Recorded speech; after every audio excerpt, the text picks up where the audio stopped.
चैतवा में पगली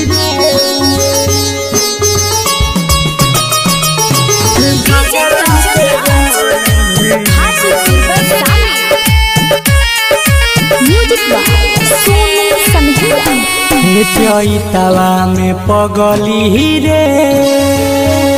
हे पगला के रोले दे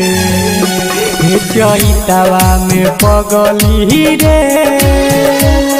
हे पगला के रोले दे रोग प्यार के चढ़ल बाजवा अपना असुआ से धोले दे रोग प्यार के चढ़ल बाजवा अपने असुआ से धोले दे हे चैतवा में पगली रे हे पगला के रोले दे हे चैतवा में पगली रे सनहिया recording studio DJ Kanchan Raj Hajipur बरसाने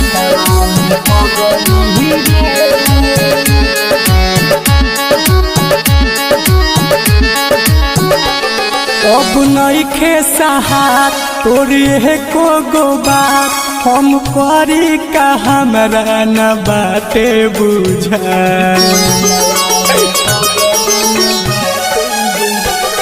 अब छोड़ देते साथ दर्द करता मार हम भूलब न कइले जवन हमसे अब कुछ दिन हमारा के चल के नींद सोले दे अब कुछ दिन हमारा के चल के नींद सोले दे हे चैतवा में पगली रे हे पगला के रोले दे हे चैतवा में पगली रे हे चैतवा में पगली रे हे पगला के रोले हाजीपुर बरसाने सनहिया रिकॉर्डिंग स्टूडियो कटसा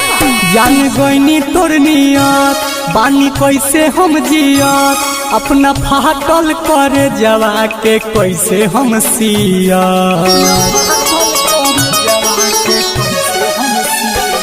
भइल बहा बुरा हाल लोग पूछे सवाल रात दिन बानी गम के हम आंसू पियत अब हमरो के जिंदगी में खुशी के बिया बोले दे अब हमरो के जिंदगी में खुशी के बिया बोले दे